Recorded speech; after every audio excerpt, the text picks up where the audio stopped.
السلام علیکم ورحمۃ اللہ وبرکاتہ۔ بسم اللہ الرحمن الرحیم۔ محترم ناظرین، نبی کریم صلی اللہ علیہ وسلم کے جانثاروں میں سے ایک اہم جانثار حضرت طلحہ بن عبید اللہ رضی اللہ تعالیٰ عنہ، جو عشرہ مبشرہ میں سے ہیں، اولین سابقین اور اولین میں سے ہیں۔ یہ ابتدا میں مکہ مکرمہ ہی کے رہنے والے تھے، تجارت ان کا پیشہ تھا۔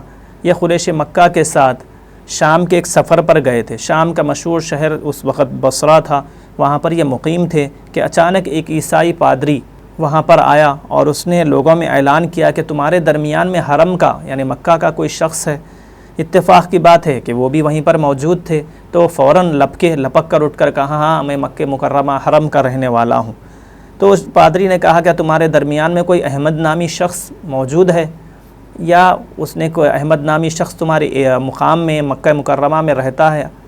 تو طلحہ رضی اللہ تعالیٰ عنہ نے کہا کہ کون احمد؟ تو انہوں نے اس پادری نے کہا، احمد بن عبداللہ بن عبد المطلب، جو اسی نام سے مشہور ہیں اور بہت بڑی شہرت ان کی ہونے والی ہے۔ یہ آخری نبی ہیں، وہ مکہ کے رہنے والے ہوں گے اور وہاں سے ہجرت کر کے کالے پتھروں والی زمین، کھجور کے درختوں والی زمین کی طرف ہجرت کریں گے۔ پھر اس پادری، عیسائی پادری نے کہا، اے نوجوان، تم اس شخص کو یعنی اس نبی کو ماننے میں پیچھے نہ رہ جانا، آگے بڑھ کر فوری ان کی دعوت کو قبول کر لینا۔ حضرت طلحہ کہتے ہیں کہ یہ بات میرے دل میں گھر کر گئی اور مجھے بہت ہی امپریس کیا اس بات نے۔ میں فوری اپنی سواری کو تیار کیا، لوگ بھی میرے ساتھ تیار تھے، ہمارا ایک بڑا قافلہ تھا۔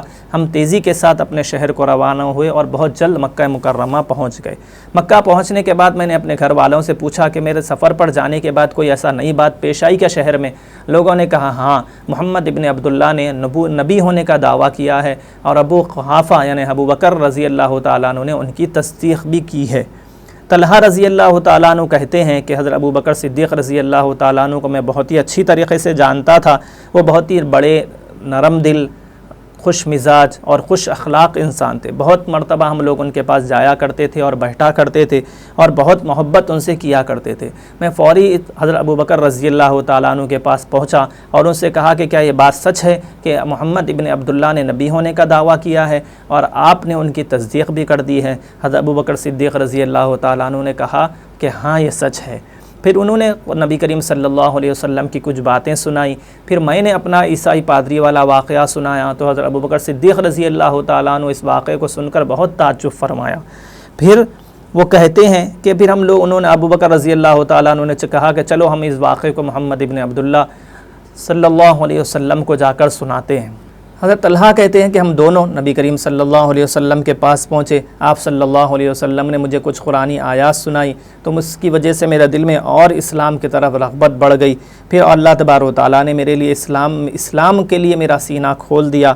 پھر میں نے بصرہ کے اس عیسائی پادری کا واقعہ سنایا۔ آپ صلی اللہ علیہ وسلم اس واقعے کو سن کر بہت خوش ہوئے اور آپ خوشی کے آثار آپ کے چہرے پر ظاہر ہونے لگے۔ پھر میں نے ان لوگوں کے سامنے نبی کریم صلی اللہ علیہ وسلم اور ابو بکر رضی اللہ تعالیٰ عنہ کے سامنے اسلام قبول کر لیا۔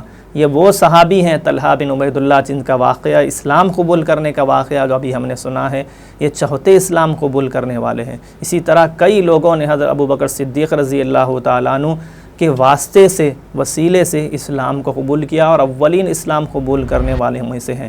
یہ وہ لوگوں اس ٹائم کا یہ اسلام ہے جب اسلام بالکل اپنے ابتدائی دنوں میں تھا۔ اس سے یہ بات بھی سمجھ میں آ گئی کہ اچھا ہونا انسان کے لیے ہر اعتبار سے فائدہ مند ہوتا ہے اور اچھا انسان ہمیشہ اچھا ہی ہوتا ہے، اس سے ہر اچھے قسم کے لوگوں کو فائدہ ہی پہنچتا ہے۔ اللہ تبارک و تعالیٰ میں صحیح سمجھ اور صحیح عمل کی توفیق نصیب فرمائے۔ جزاکم اللہ خیر۔